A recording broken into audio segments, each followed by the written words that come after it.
ናችሁ በጣም ድጋሚ ስላየኋችሁ ደግሞ በጣም ደስ ብሎኛል። ዘመናችሁ የተባረከ ነው። በጣም ወዳችኋለሁ። እኔም ቤተሰቤን ደግሞ ተጽናንተናል። ስላሳያችሁን ፍቅር ደግሞ እጅግ አድርጌ አመሰግናለሁ። ከልብ የሆነ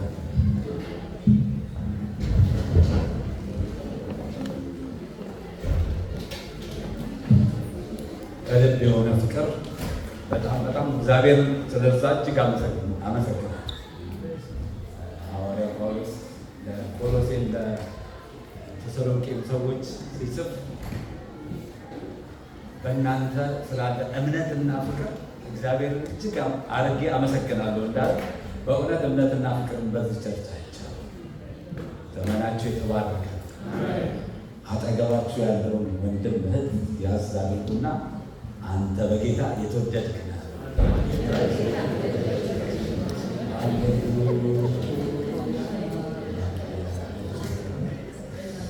እግዚአብሔር መልካም ነው። በመከራም ጊዜ መሸሸጊያ፣ በእርሱ የሚታመኑትን ያውቃቸዋል።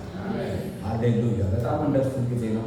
ተባረኩ ጓዮች፣ ዘመናችሁ ይባረክ። እየጨመረ ነው ቅባት፣ ጸጋ እየጨመረ ነው። በክብር ላይ ክብር። በቃ እግዚአብሔር ይከብራል። በእኛ አገልግሎት እሱ ይከብራል። ፕሬዝ ዘ ሎርድ። ሃሌሉያ! ከጥፋት ጉድጓድ ውስጥ ከእግርህ ጋር ያወጣኝ በድንጋይ ላይ አቁሞ በጸጋው ደግፎ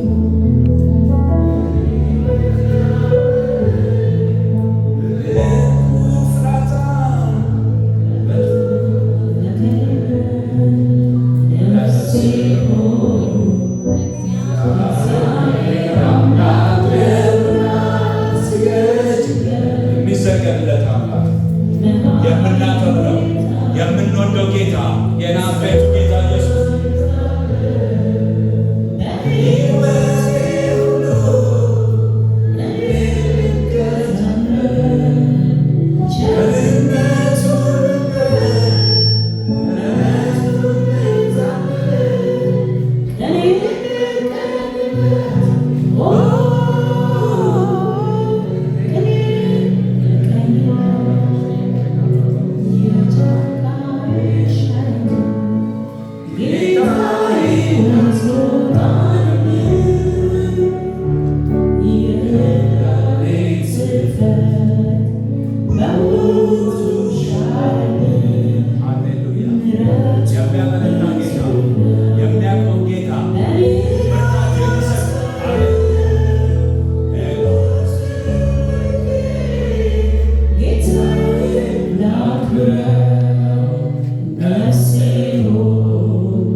የምናከብረው አምላክ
የተነሳ ህልውናው ይደግፋል፣ ያቆማል፣ ያነሳል።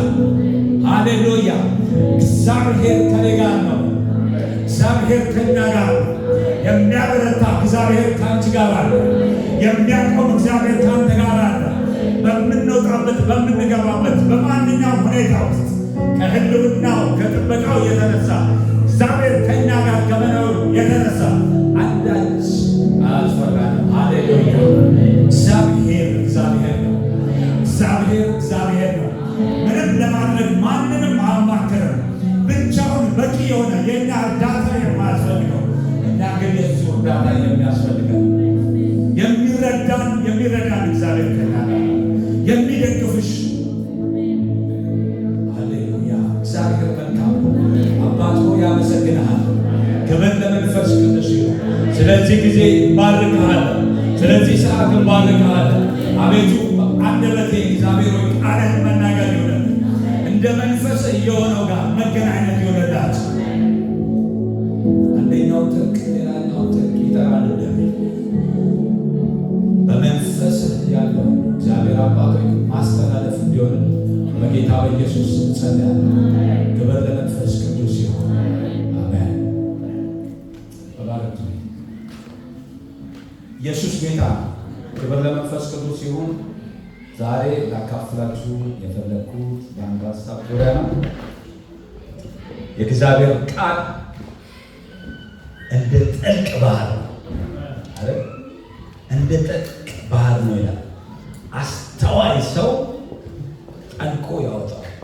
ወይዘሮ እስኪ በምንድነው አርስቱን እንትን ያልኩት? የእግዚአብሔር ጸጋ በእውነት መረዳት ብላችሁ ጻፉ። የእግዚአብሔርን ጸጋ በእውነት መረዳት። መቼም ስለ ጸጋ ሲወራ ብዙ ሰው የተለያየ ዴፊኒሽን ይሰጣል። ጥልቅና ስፋት ያለው ሀሳብ ነውና እንደው ብሪፍሊ ነገሮችን አለፍ አለፍ እያደረኩ እናገር። የቆምነው የዳነው በምኑ ነው ይላል እግዚአብሔር ቃል? በጸጋው ነው። ጸጋው ያበረታናል፣ ጸጋው ይደግፈናል፣ ጸጋው ይቀድሰናል፣ ጸጋው በጽድቅ እንድንሄድ ያደርጋል። ፕሬዝ ጋድ። ስለ ጸጋ ሲባል እንደው አንድ ዴፊኒሽን እንደዚህ አድርገን የምንጽፈው ጉዳይ አይደለም። እንደ መነሻ ሀሳብ ከቆሎሴ ነው ያነሳሁት። ከ3 ጀምሮ አነበውና እንቀጥላለን። ስለ እናንተ በምንጸልይበት ጊዜ የጌታችን የኢየሱስ ክርስቶስን አባት እግዚአብሔርን ሁል ጊዜ እናመሰግናለን። ለምን ሲባል ምክንያቱም በክርስቶስ ኢየሱስ ስላላችሁ እምነትና ለቅዱሳን ሁሉ ስላላችሁ ፍቅር ሰምተናል። ይህም የሆነው በሰማይ ተዘጋጅቶ ከተቀመጠላችሁ ተስፋ የተነሳ። ስለዚህ ተስፋ በወንጌል እውነት ቃል አስቀድማችሁ ሰማችሁ፣ ይህም ወደ እናንተ ደርሷል።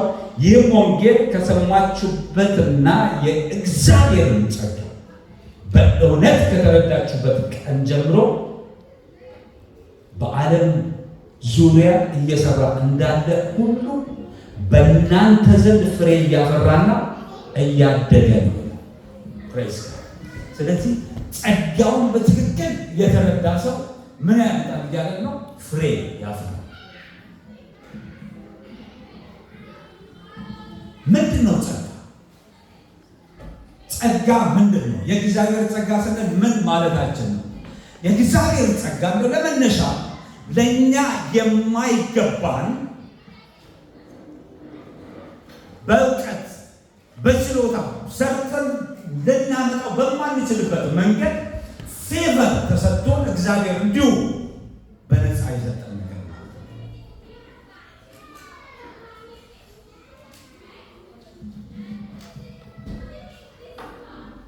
መጀመሪያ ጸጋ ኢየሱስ ክርስቶስ ራሱ ጸጋ ነው። መጽሐፍ ቅዱስ ሲናገር ሕግ ለሙሴ ተሰጠ። ወንጌል ዮሐንስ ምዕራፍ 1 ላይ ጸጋና እውነት ግን በማን መጣ ይለናል? በክርስቶስ ኢየሱስ መጣ ይላል። ስለዚህ ኢየሱስ ክርስቶስ ጸጋ ነው። ኢየሱስ ክርስቶስ ደግሞ እውነት ነው። ጸጋ ነፃ ስጦታ ማለት ነው። የማይገባ በዓለም ላይ ያለነው በሙሉ በኃጢአትና በበደል ሙታን በነበርንበት ጊዜ እግዚአብሔር አንድያ ልጁን ምን አደረገን? ሰጠን። ስለዚህ እግዚአብሔር ልጅ ኢየሱስ ለእኛ ምንድን ነው? ጸጋ።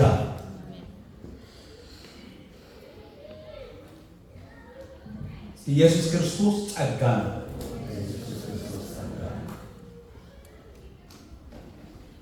ሌላው ቲቶስ ምዕራፍ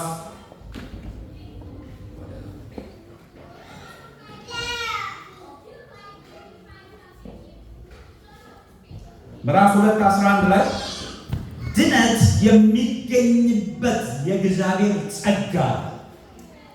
ድነት በማን ነው? በማን ነው? በክርስቶስ ኢየሱስ ማለት ነው። በሌላ በማንም የለም ይላል መጽሐፍ ቅዱስ። እንድንበት ዘንድ ከሰማይ የተሰጠ ስም የኢየሱስ ክርስቶስ ስም ነው። ስለዚህ ድነት የሚገኝበት የእግዚአብሔር ጸጋ ለሰዎች ሁሉ ተገልጧል። ማን የተገለጠው? ጌታችን ኢየሱስ ክርስቶስ። ስለዚህ ኢየሱስ ክርስቶስ ምንድን ነው? ራሱ ምንድን ነው? ጸጋ ነው። ጸጋ። ሁለተኛ እኛ የዳንበትም ደግሞ በምንድን ነው? በጸጋው ነው። በእምነት አይደለም የዳነው። ጸጋውን በእምነት ነው የተቀበልነው እንጂ ያዳነን ማን ነው?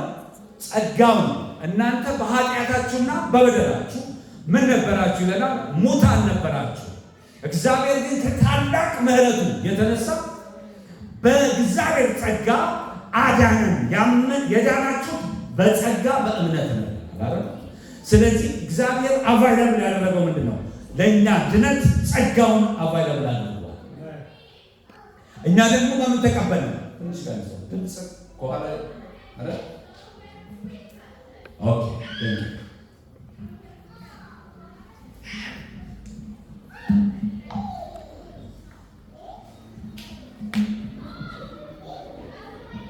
የዳናችሁት በጸጋ ነው ይላል። ማንም እንዳይመካ በስራ አይደለም።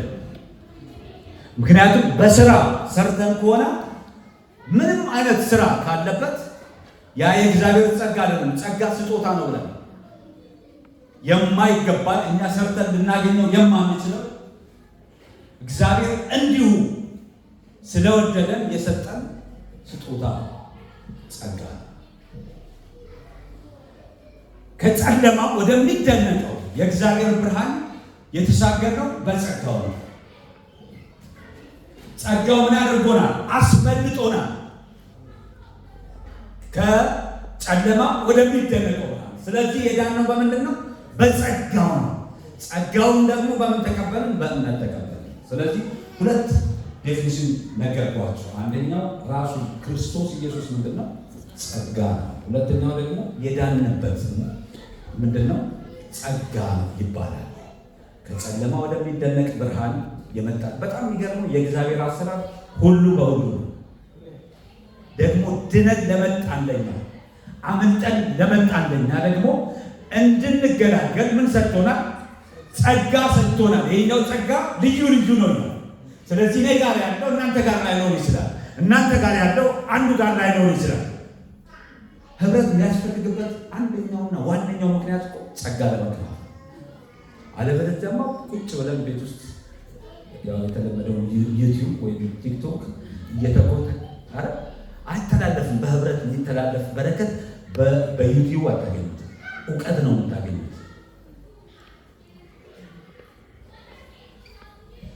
ስለዚህ እግዚአብሔር የምናገለግለው በምንድን ነው? በራሱ ጸጋ፣ በሰጠን ጸጋ ነው። ማንም እንዳይመካ ይላል። እንደገና ደግሞ አንዳንድ ሰው በጣም ዳይናሚካሊ ይጠቀምበትና እግዚአብሔር የሆነ ፖይንት ላይ የራሱ መስሏል። ሐዋርያ ጳውሎስ ምን አለ? ያልተቀበልከው ምንድን ነው? ተቀብለህ ከሆነ ደግሞ እንዳልተቀበለ ሰው ለምን ትመካለህ? ስለዚህ ትምክህት የሚባል ሲጀምር ከጸጋው ማን እንዳደረገው እያሰበ ራሱ እያደረገው እያሰበ ለአገልግሎት እንኳን የእግዚአብሔር ጸጋ ያስፈልጋል። ጸጋ ደግሞ ያድጋል። እሱ በኋላ ነው። ስለዚህ ለአገልግሎት የሚሆን መላል ጸጋ አለ። ለዚህ ነው ሁላችንም ወደ ክርስቶስ ኢየሱስ ስንመጣ ለማገልገል ሬዲ መሆን ያለብን። አካል ሁሉ በቃ ይሄ ምእመንና አገልግሎትና የሚባል መጥፋት ፕሬስ። ምክንያቱም እግዚአብሔር ሊቪንግ ኦርጋኒዝም እንጂ በቃ አንዱ አዳማጭ አንዱ ሰሚ ሌላው ተሰሚ መሆን የለበትም። ሁሉም ድርሻ ለእያንዳንዱ ለዳነ ሰው እግዚአብሔር ምን አስቀምጧል? ጸጋ። እስኪ ጸጋ አለን። ክርስቶስ ኢየሱስን እንደ ግል አዳኝ አድርጋችሁ ከተቀበላችሁ ጸጋ አላችሁ። ጸጋ ደግሞ ምንድን ነው? ልዩ ልዩ ነው። ይሄ ለአገልግሎቱ ምን የሚያገናኘው ነገር የለም። ስለዚህ 3 ጠቅሰናል። አራተኛው ወደ ሀሳቤ ለመግባት ለምፈልግ አራተኛው ለሕይወት የሚሆን ጸጋ መጽሐፍ ቅዱስ ሲናገር እግዚአብሔር ትዕቢተኞችን ይቃወማል፣ ለትሑታን ግን ኦኬ። ስለዚህ ዝቅ በማለት የሚገኝ ጸጋ በዚች ምድር ላይ ስንኖር እንደ ክርስቲያን መከራ አለብን። መከራ የሌለበት ክርስትና ያለ አልጋ ባልጋ ሆን በቃ የኖርክ መሆንን ጠይቅ። ምክንያቱም መጽሐፍ ቅዱስ ሲናገር በእውነት በእግዚአብሔር መንፈስ መኖር የሚወዱ ሁሉ ምን ይላሉ ነው የሚለው? ይሰደዳል። መከራ አልባ ክርስትና የለም። መከራ ግን ምንድን ነው? መስሪያችን ነው። ሀምብል ስንሆን ያንን መከራ የምናልፍበትን ጸጋ እግዚአብሔር ይሰጣል።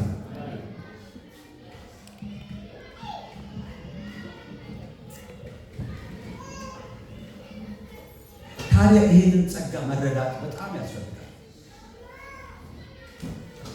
ብዙ ሰው አንዳንድ ሰው ሲልሰማ ጸጋ ኢዝኖት ላይሰንስ ቱ ሲል ምናምን ነገር ሲባል ይሰማል። ሰው ላይሰንስ ጠይቃል ኃጢአት ማለት ነው። ራሱ ሄዶ ነው መቀበል። ጸጋው ኃጢአት አያስደርግም፣ ራሱን ያደረገው። እንደውም ጸጋው ምንድን ነው የሚያደርገው? ነው ከኃጢአት በላይ ነው ያለው።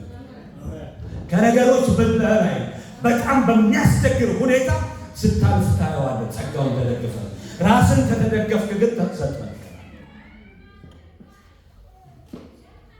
የተቀበልነው ጸጋ ኃጢአት የሚያስደርግ ጸጋ ነው። ነገር ግን ከኃጢአት በላይ የሚያኖር ጸጋ፣ ዓለማዊ ምኞትን የሚያስገኝ እምቢ የምትልበትን ሰልፍ ዲሲፕሊን የምትማርበትን የእግዚአብሔር ጸጋ ይባላል።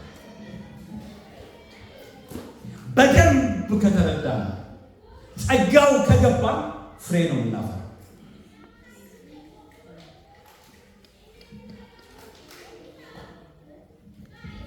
ሀምብል ነው ነው እግዚአብሔር ደስ የሚያሰኘውን ለማድረግ ነው።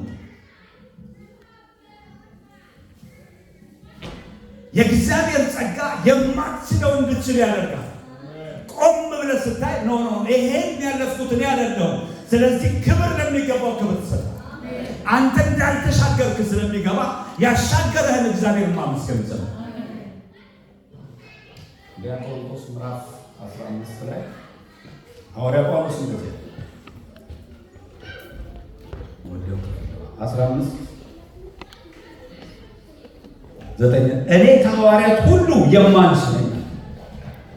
ሐዋርያ ተብዬ ብጠራ እንኳን የማይገባኝ ነው። ምክንያቱም የእግዚአብሔርን ቤተክርስቲያን ምን ብያለሁ? አሳድጃለሁ። ነገር ግን በእግዚአብሔር ጸጋ፣ እስኪ በእግዚአብሔር ጸጋ አሁን የሆንኩትን ሆኛለሁ።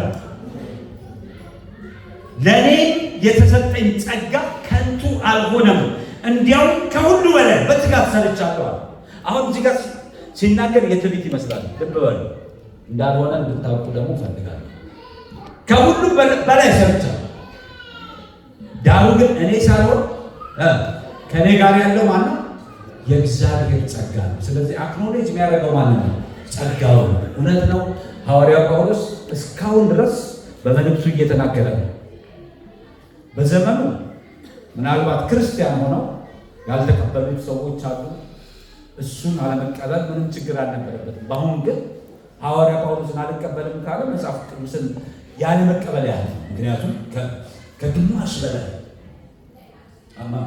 ኦልሞስት ግማሽ የሆነውን መጽሐፍ ስለጻፈ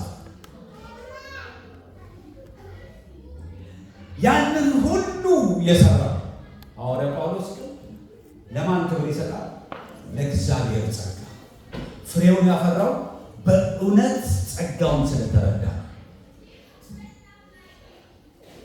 አንዳንድ ጊዜ ቆም ብለን እናደርግና በእኛ ኃይል የምንሰራው ይመስላል ሰዎች ሲሆን ሁላችንም በዛ ውስጥ ስላለ፣ ነገር ግን ይመጣና የሆነ ቦታ ላይ በቃ ያቅታል። ከዛ ልክ በቃኝ ስትል ጸጋው ይጀምራል። ፕሬዝዳንት ጸጋው ደግሞ ሲያሻግር ታየዋል። ከዛ እንደነዛ የግብፅ የፈርዖን አገልጋዮች እችስ የማን ጣት ናት? የእግዚአብሔር ጣት ናት። ሕይወታችን ሁሉ የእግዚአብሔር ጣት እየነካው ነው ያለ ነው። የእግዚአብሔር ጣት እየነካን ነው የተሻገር ነው የቆም ነው።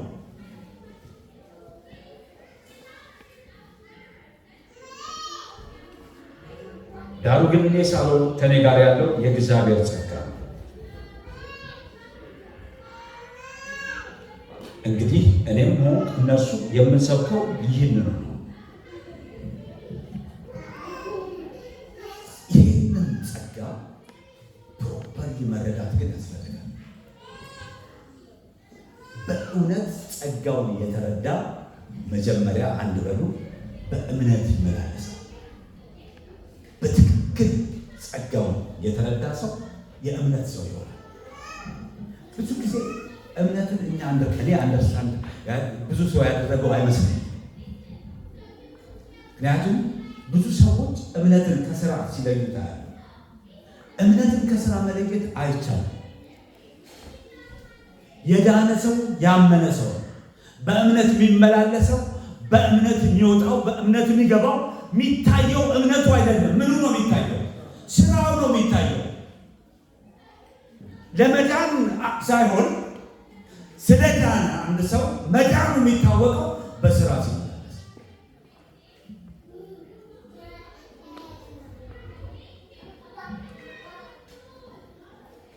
ጸጋውን በእውነት የተረዳ ሰው በእምነት ይመላለሳል። እምነት እኮ ተጨባጭ እንደዚህ የያዝነው ነገር ሳይሆን እግዚአብሔር እንዳለ አውቀን የምንሻገርበትን አርቀን ማየት ማለት ነው። ሳንጨብጠው እንደያዝነው መቁጠር ማለት ነው።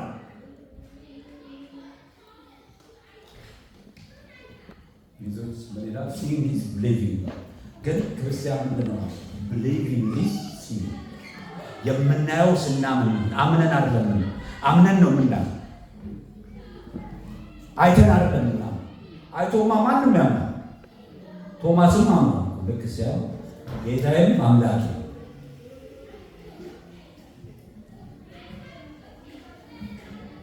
አንተ ስላየኝ ምን ብለህ አምናሃል? ሳያዩ የሚያምኑ ብፁዓን ናቸው። ፕሬዝ ጋድ። ማንም ክርስቶስ ኢየሱስን ያየው የለም። እንደውም ዘመናችንና ዘመኑ ራሱ 2000 ዓመት ነው።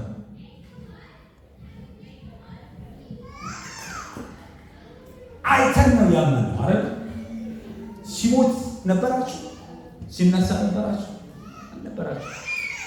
ግን ልክ ስታምኑ የእምነት መንፈስ ውስጣችሁ መንፈሱ ደግሞ ኮንፈርም አደረገላችሁ። ስለዚህ ድነናል። የዳነ ሰው ደግሞ በእምነት ይመላለሳል። በእምነት ይመላለሳል። እስኪ በእምነት ይመላለሳል። አንደኛ ተሰሎንቄ ምዕራፍ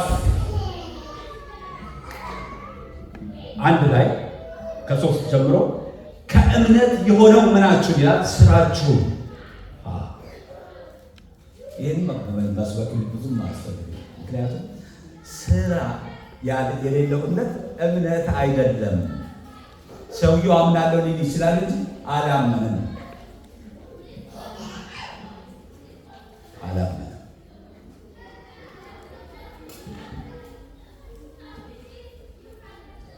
ያቃጥለኛል ብላችሁ አይታችሁ ያያችሁትን ብጎርሳ ያቃጥለኛል ያለ ያላችሁትን ምግብ አትጎርሱትም። ትጎርሱታላችሁ? ጎረሰ አይጎረስም። ለምን? ያቃጥለኛል ብለን አምነናል። አያቃጥለኝም ካለስ እንጎርሰዋለን። ስለዚህ እንደማያቃጥለን በምን አሳየን? በመጉረስ አሳየን ማለት ነው። ስለዚህ እምነት ማለት እሱ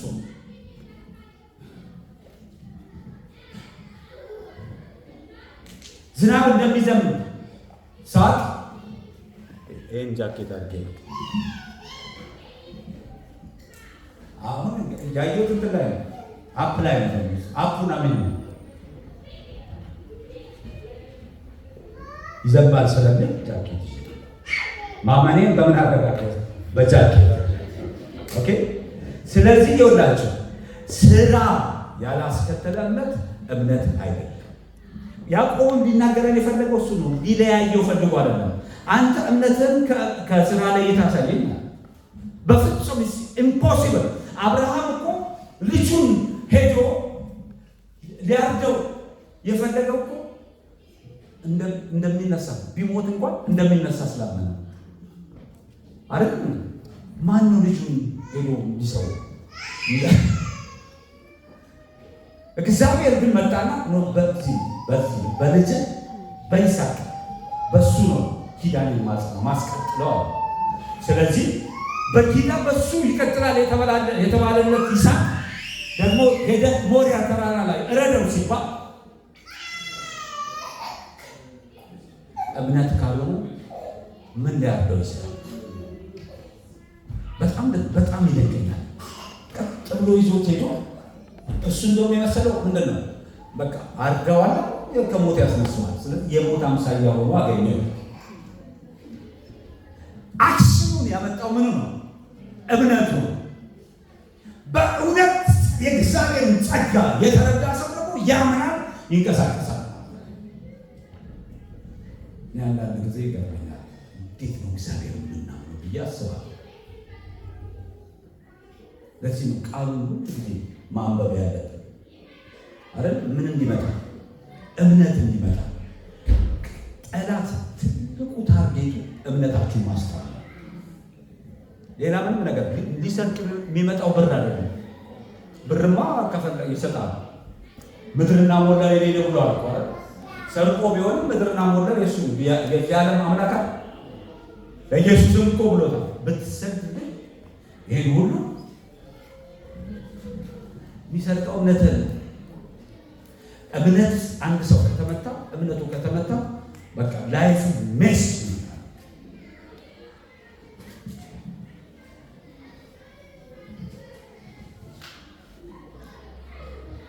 ከእምነት የሆነው ስራችሁን ከፍቅር የመነጨው ድካማችሁ በጌታችን በኢየሱስ ክርስቶስ ባላችሁ ተስፋ የተገኘውን ጽናታችሁ በአምላካችንና በአባታችን ፊት ዘወትር እናስባለን። እምነት ላይ ጊዜ እንዳልወስድ ፈጣን ብዬ አንደኛ ተሰሎንቄ ምዕራፍ 3:2 በእምነታችሁ እንዲያጸናችሁ። ሰው ጸንቶ የሚኖረው በምኑ ነው? በእምነቱ ነው። እስከ መጨረሻው የሚጸና ይድናል የተባለው በምን ሲጸና? ብዙ ሰው በስራ ነው የሚመስለው። ኖ በእምነት ነው።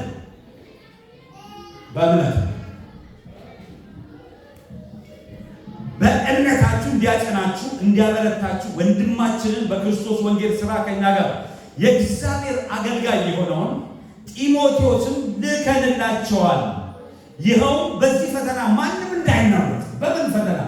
እምነትን በሚያስጥል ፈተና ማንም እንዳይናወጥ በእምነታችሁ ሊፍታ እንዲያደርጋችሁ ማንም ልከናል፣ ጢሞቴዎስን ልከናል። እኛም ለዚህ ነገር እንደተመደብን እናንተ ራሳችሁ ታውቃላችሁ። በእርግጥ ከእናንተ ጋር በነበርንበት ጊዜ መከራ እንደሚደርስብን በየጊዜው ነግራችሁ ነበር፣ እንደምታውቁት እንዲሁ ደግሞ ሆኗል። ስለዚህ ምንም መታገዝ ባልቻልኩ ጊዜ ስለ እምነታችሁ ለማወቅ ላኩኝ። ስለምን? ስለ እምነታችሁ ለማወቅ ይህንንም ያደረግንበት ምናልባት ፈትኗችሁ ድካማችን ከንቱ ሆኗል ብዬ ስለፈራሁ ነው። ሰው ከእምነት ሲመለስ ድካማችን ከንቱ ሆነ ማለት ነው። ከዛስ ወረድ በሉና 6 ላይ አሁን ግን ጢሞቴዎስ ከእናንተ ዘንድ ወደኛ መጥቶ ስለ እምነታችሁና ስለ ፍቅራችሁ መልካም ዜና አሰምቶናል። ሃሌሉያ! ስለዚህ ድካማችን ከንቱ አልቀረም፣ በእምነታችሁ ጸንታችሁ ቆማችኋል።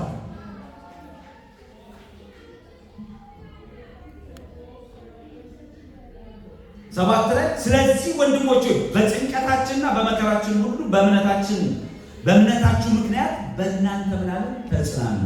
አቤት አቤት አቤት! አንተ የወንድምህ እምነት እኮ አንተን ያጽናናል። ተጽናና። በጣም በእውነት እንደ ወንድሞች እኮ የሚያጽናና ምንም ነገር የለም። በእውነት እኔ ያው እግዚአብሔር ምስክሬ ነው። ድካማችሁ ምናምን እንድትደክሙ አልፈልግም። ለዛ ነው ግን ሳያችሁ ተጽናና። እውነቴን ነው። ብርታት ነው ወንድም ማለት ኃይል ነው። ስለዚህ የወንድምህ እምነት ሲጸና አንተ ምን ትላለህ? ትጽናናለህ። ፕሬዝ ጋድ። የወንድሞቻችን እምነት ሲጸና እኛ እንጽናናለን።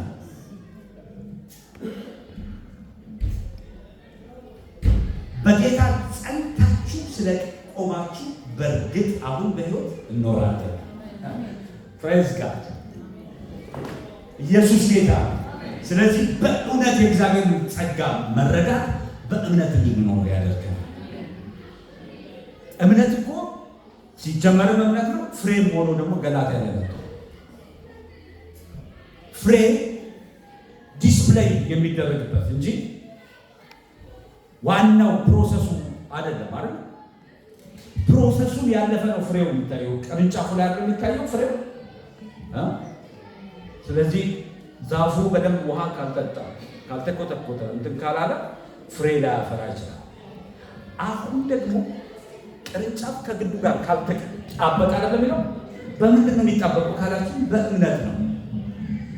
በእምነት የተጣበቀ ፍሬ አለማፍራት አይችልም፣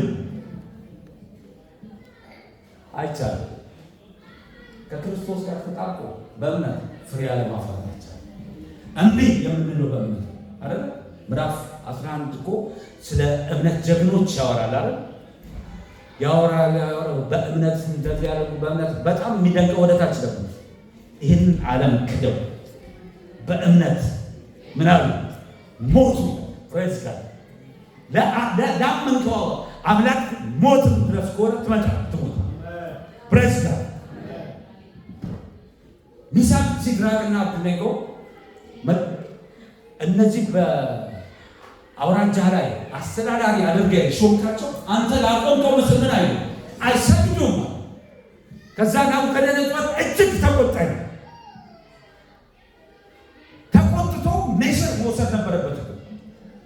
ነገር ግን የጠላት ዋናው ዓላማ እምነትን ማጥፋት ስለሆነ መጣና ሚሳቅ ሲድራቅና አብደናጎ ሆይ ይሄ የምሰማው ነገር እውነት ነው። አሁንም ቢሆናል እምቢልታው ከበሮን ጭፈራው ስትሰሙ እኔን ያቆምኩት ምስል ከሰገዳችሁ ወይም ጉድ፣ ካልሰገዳችሁ ግን በሚመለመለው እሳት ውስጥ ትጣላላችሁ።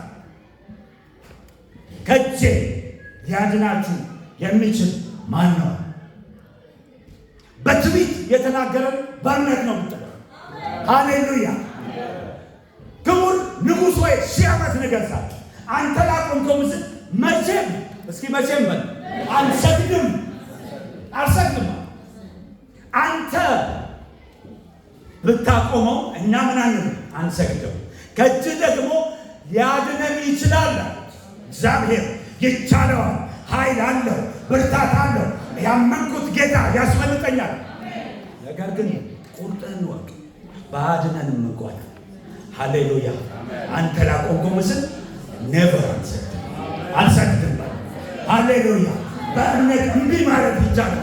በጣም የከበደን ነገር በእምነት እምቢ። ምህረትን እንድንቀበል በሚያስፈልገን ጊዜ የሚረዳን ጸጋ እንድናገኝ ወደ ጸጋው ዙፋን እንቅረብ የሚለው ወደ ዘመን እንቅረብ ይላል። ወደ ሰዎች እንሂድ ይላል። እግዚአብሔር ያስጠላል። በአማኝ ሰው ትውልድ እንዳስፈልጋል። በቃ እውነት ጸጋውን ከተረዳን በአምነን እንመላለሳለን። ቻሌንጅ አይደለም፣ ችግር አይደለም፣ ችግር መስሪያ እንጂ መጥፊያ አይደለም።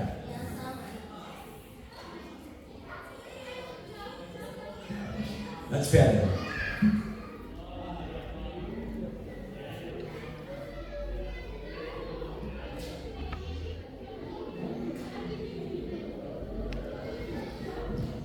ሁለተኛው በፍቅር እንድንኖር ያደርገናል። ጸጋውን መረዳት የክርስትና መታወቂያ ፍቅር ነው። ሁለት አይነት ሕግ አለ። የኃጢአትና የሞት ሕግ አሁን በክርስቶስ ኢየሱስ በእኛ ላይ አይሰራም። ሁለተኛው ደግሞ የሕይወት መንፈስ ሕግ ይባላል። የሕይወት መንፈስ ሕግ ምን እንደሆነ ታውቃላችሁ? ፍቅር ነው። ምንም ማለት ነው። እግዚአብሔር አንድያ ልጁን እስኪሰጥ ድረስ ዓለምን እንዲሁ ምን ብሏል? ወዷልና። ስለዚህ ፍቅር ምንድን ነው? መስጠት ነው፣ መቀበል አይደለም። ጸጋውን በእውነት ስንረዳ ሰጪዎች እንሆናለን። ስለ ወንድሞቻችን ግድ ይለናል። ስናገለግል በፍቅር እናገለግላለን። ስንሮጥ በፍቅር እናገለግላለን። ስንሄድ በፍቅር እንሄዳለን።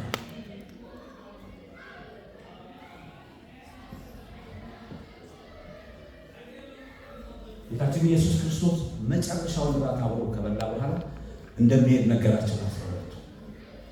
ወንጌል ዮሐንስ 13 ላይ ታገኛላችሁ። ለአይሁድ እንደነገርኳቸው አሁን ከእናንተ ምን ለይ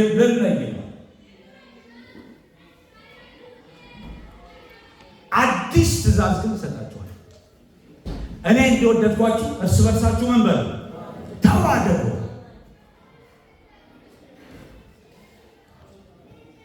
እርስ በርሳችሁ ብትዋደዱ እናንተ የኔ ደቀ መዛሙርት እንደሆናችሁ ማን ያውቃል? ዓለም ያውቃል። በፍቅር መታወቅ ይሆናል። በእውነት እግዚአብሔር ይመስገን በቸርቻችን ስላለው ፍቅር እየበለጠ እየጨመረ ይመጣል። ሐዋርያ ጳውሎስ እኮ ተሰሎንቄ ላይ ነው ሲነግራቸው ምን አላቸው?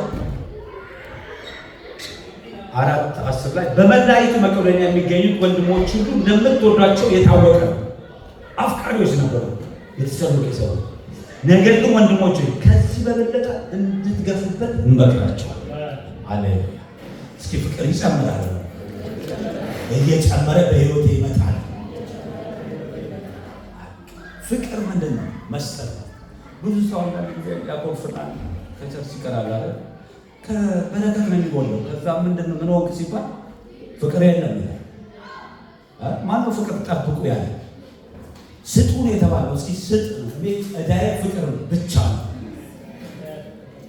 ማንም ሰው ከሰጣችሁ ወይም ጉድ በጣም ደስ ይላል። ሰው ሲያፈቅራችሁ በጣም ደስ ይላል።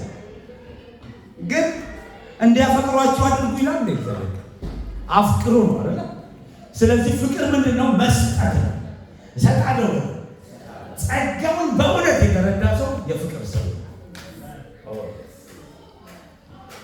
ፕሬዝ ጋድ። ሶስተኛው በቅድስና ነው። ጸጋውን በእውነት የተረዳ ሰው በቅድስና ነው። ጠላት የሚፈልገውን አያደርግም። አንዳንድ ሰው ኃጢአት ለምንድን ነው የሚያደርገው? አንዳንዴ ስለሚከብደው ነው። ታውቃላችሁ አይደል? ሁላችን አድርገን ስለምና እንዴት ነው ይከብደንና እዛ ውስጥ እንገባለን። ግን ጸጋው እንዳለ የሚያውቅ ሰው እንደሚሻገር ያውቃል። ስለዚህ ነው ይላል። ይኸውላችሁ የምንቀደሰው ልንድን አይደለም፣ ስለተቀደሰ ቅዱሳን ስለሆነ። የተቀደሰ ሰው ቅድስናውን ይገልጣል፣ ክርስቶስን ይገልጣል። አሮጌው ማንነትን አውልቁታል ይላል። አውልቃችሁታል ይላል። አውልቁት ይላል። አውልቃችሁታል የሚለው ስለ ድነት ነው። አውልቁት የሚለው ግን ዕለት ዕለት ስለመታደስ የሚያወራ አይምሯችን እየታደሰ ሲመጣ እግዚአብሔር የሚፈልገውን ማድረግ እንጀምራለን። ያቅተኛል ብላችሁ ስታስቡ ወደ ጸጋው ዙፋን ሃሌሉያ።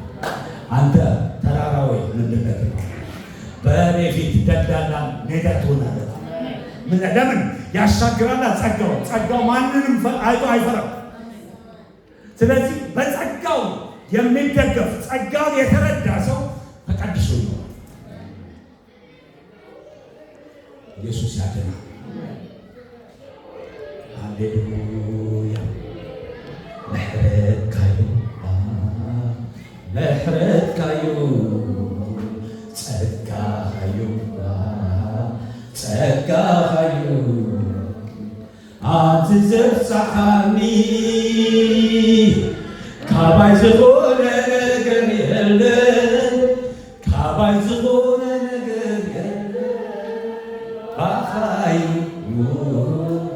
كل بعايو بعايو كل بعايو بعايو لي بعايو لي بعايو لي بعايو لي بعايو لي بعايو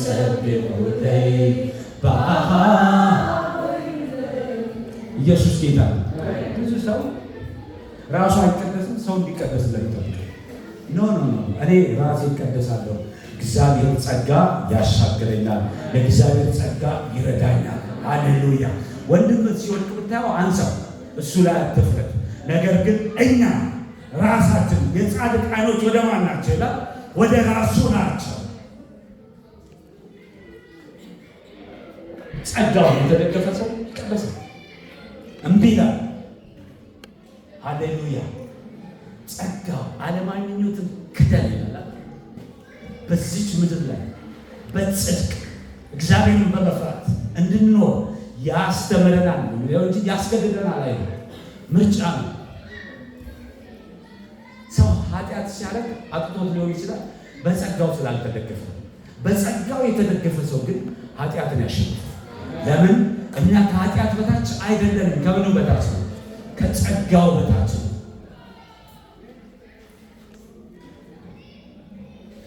ወንጌላችን ራሱ የጸጋ ወንጌል ነው የሚባለው።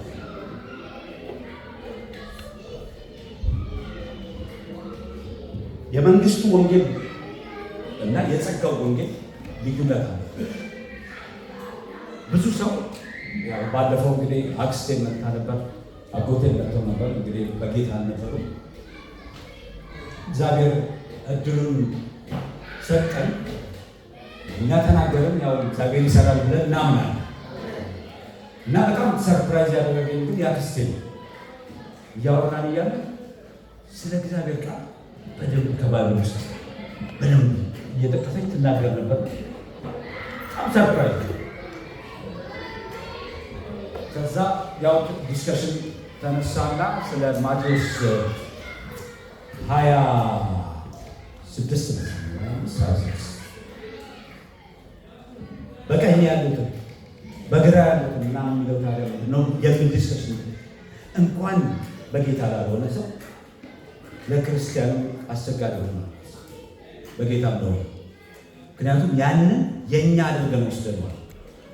ያ ከሆነ በጸጋ አይደለም በስራ ነው። ስለ እስራኤል የሚያወራው ወንድሞች የሚላቸው ማለት ነው። ከነዚህ ከተናናሽ ወንድሞች አንዱ የጠየቀ ያሉ ወንድሞች የሚለው እዛ ውስጥ ልገባ አልፈለኩም። ሌላ ከዚህ በፊትም አስተምረዋል፣ መግባት አልፈለኩም። ሜን ወይ ያ ፓርት የሚናገረው ስለ እስራኤል የመንግስቱ ወንጌል ስለሚመለከት ስለ ጸጋው ወንጌል አይደለም።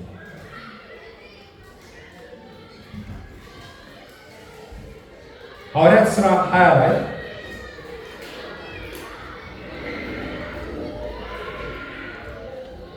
አሁንም ጀምሮ አሁንም እዚያ ስደርስ የሚደርስብኝን ባላውቅም መንፈስ ቅዱስ ወደ ኢየሩሳሌም እንድሄድ ግድ እያለኝ ነው።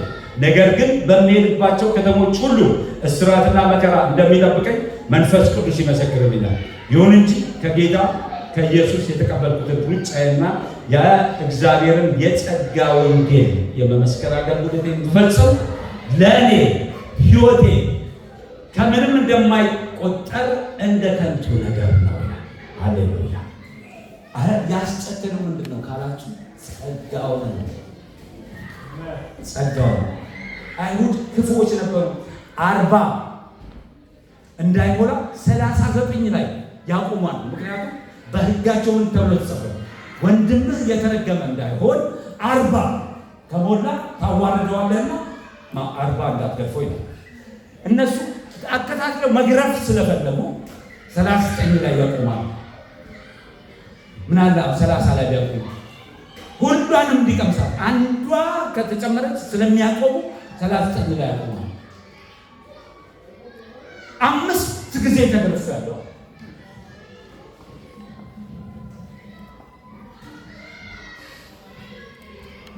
በወንድሞች ስድብ 2 ጊዜ በድንጋይ ወግረው። በጣም የሚገርመው ሄዳችሁ ሐዋርያት ሥራ 13 ነው።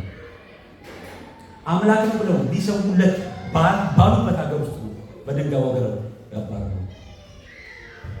እነዚህ አምላክ ናቸው ብለው ሊሰሙ በተዘጋጁበት ሀገር ላይ ወገሩት።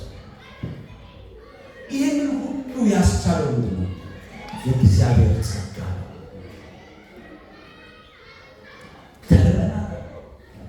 ለባህር አደጋ፣ ለወንድሞች ለሐሰተኛ ወንድሞች አደጋ፣ ለተለያየ አደጋ ተጋልጠናል። ይሄ ሰው እምነት ባይኖረው ጸጋውን ባይረዳ ኖር ያንን ሁሉ ጥሎ የሚያስኬድ ችግር ውስጥ ነው የነበረው።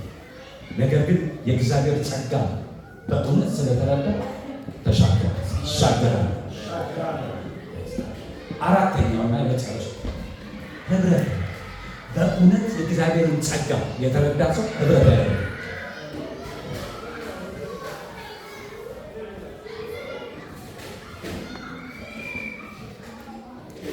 እንዴት ሌላ ሲደርሱ መቼም ይመስለኛል በደንብ ብዙ ነገር ምትበል። እኔ እግዚአብሔር ምስክሬ ለምንም ነገር ግድ የለኝም። በፊት ድሮ በጣም ትኩረቴን ስቦ የሚያስሮጠኝ የነበረው አሁን ምንም እንዳልሆነ ገብቶኛል። ስፔሻሊ ያን ወጣቶች፣ ምክንያቱም እኛ ፎከስ አድርገን የምንሮጥበት ነገር የሆነ 50 ቤት ስትገቡ ለካ ምንም እንደሆነ ይገባቸው። ቀጣዩ ግን ጸጋውን መከተል። የእግዚአብሔርን ዓላማ ኖሮ ከመሞት የሚበልጥ ስኬት የለም። ምንም ስኬት። ስለዚህ እዚህ ስኬት ውስጥ ሰው መግባት ከፈለገ ህብረት ማድረግ አለ። ብዙ ሰዎች ህብረት ያቃልላሉ ነው የወላችሁ እዚህ ስለሰበካችሁ የምታገለግሉ ቁጭ ስላላችሁ ታገለግላላችሁ። ሰው ቁጭ ብሎ ያገለግላል። ህብረት ውስጥ ኃይል አለ። ህብረት ውስጥ በቃ መበረታታት አለ። የማይመለስ የእግዚአብሔር በረከት ህብረት ውስጥ ይመለሳል። በግል ጸሎት ያልተመለሰ በህብረት ጸሎት ውስጥ ይመለሳል።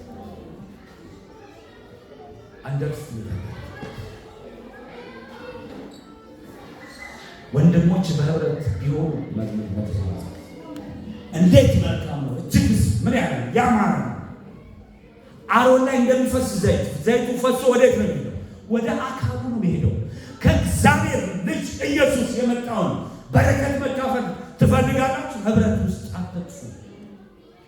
በእውነት ጸጋው የተረዳው ሰው መጀመሪያ የሚፈልገው ወደ ህብረት ሰው እንዲበዛ ነው። ምን ያደርጋል? እውነት ሰው ሲበዛ ደስ ይላል። ጆሹዋ አይደል? ለእኔ ግን የሚጨመርልኝ ነው ሳንቲም። እናንተ ግን ትጠቀማላችሁ። በህብረት ውስጥ ሰው ይጠቀማል። ይፍታ ትሆናላችሁ። አንዳንዴ ማንበብ ሰለቻችኋል፣ መጸለይ ሰለቻችኋል። መታችሁ በመገኘታችሁ የሚያገኛችሁ በረከታል። ህብረት ጥቅም ነው። ህብረት ኃይል ነው።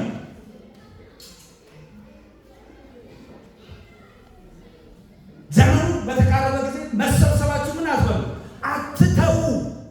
በህብረት ውስጥ ነው ጸጋ የሚገለጠው። በህብረት ውስጥ ነው መነሳሳት ያለው፣ ሊፍታፕ መሆን ያለው፣ ብዙ ጥቅም ያለው ነገር ህብረት ኔቨር በዩቲዩብ ህብረት ማድረጋቸው አትጠቀሙም እያልኩ ነው። ደግሞ አትስሙም እያልኩ ነው። ህብረትን ግን የሚተካው ምንም አይነት ቨርቹዋል ነገር የለም። ምንም አይነት ቨርቹዋል ነገር የለም። እግዚአብሔር የተመሰገነ ይሁን።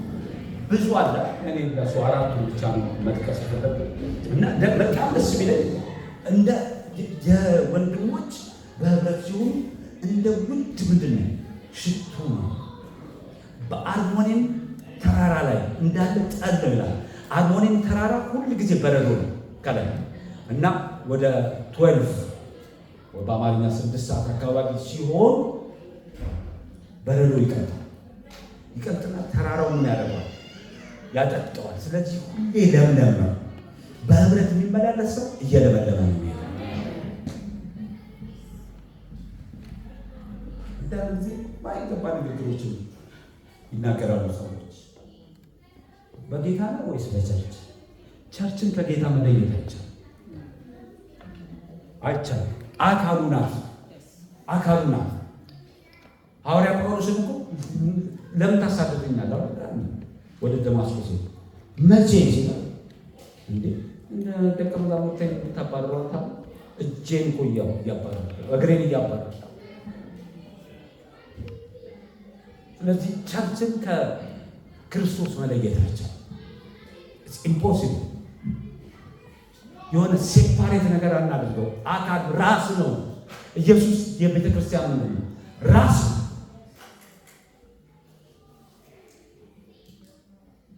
ስለዚህ ህብረት በጣም ኢምፖርታንት ነው። ህብረት እንትና ነው፣ ዋጋ መክፈል ያስፈልጋል። ግዴለም የሚያስወጣው ነገር የዚህ ዓለም ስራ ነው፣ ምንም የተለያየ ምናምን ነገር እሁድ እንድትቀሩ ያደርጋቸዋል። ግን ጨክኑ። የሚያኖረን ስራ አይደለም። የሚያኖረን ሰማይና ምድር የሚፈጠረው ስራ ትስሩ እያልኩ አይደለም። ስራማ በጣም እናበረታታለን። ያው ውጭ ሀገር ስራ ስሩ አይባልም አይደል? ቆጠብ አድርጋችሁ ለፌሎሺፕ የሚሆን ጊዜ እንደዛ ነው የሚባለው። የእግዚአብሔርን ጸጋ በእውነት ለመረዳት ነው። አንድ ጥቅስ ላንብብ ጨርሻለሁ። ምክንያቱም የመጨረሻ አንብቤ ጨርሳለሁ። 2 ጴጥሮስ 3:18 ነገር ግን በጌታችን እና በአዳኛችን በኢየሱስ ክርስቶስ ጸጋና እውቀት ምን በሉ እደጉ፣ ለእርሱ አሁንም ለዘላለም ክብር ይሁን አሜን። ጸልያለሁ። ሃሌሉያ።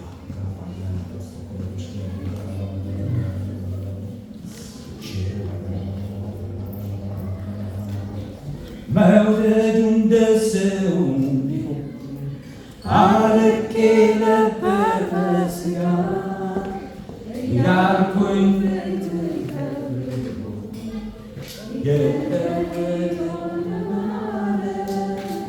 ኧረ እሱ ግን እንደዛው ነው እንደ ድሮ እንደ ጥንቱ አባቶቼ እንዳወሩለት እንደተረኩለት መውደዱ እንደ ሰው ቢሆን አልቄ ነበር በሥጋ ያልኩኝ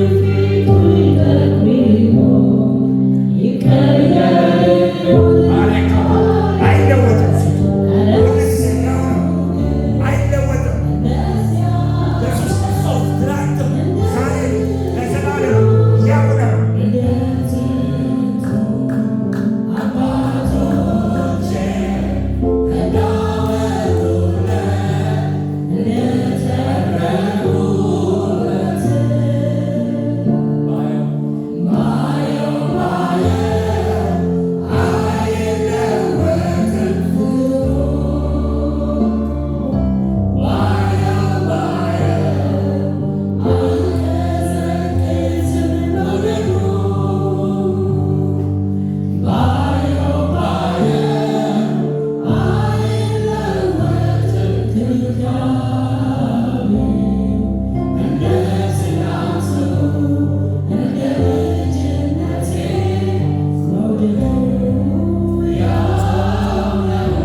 አይኖቻችንን ዛሬ ወደ ጸጋው ዙፋን እናደርጋለን። ወደሚረዳን ሃሌሉያ፣ ወደሚረዳን ወደሚደግፈን ወደሚረዳን ሰው ነው አይረዳው፣ እግዚአብሔር ይረዳል፣ ይረዳል፣ ይገባዋል። ሃሌሉያ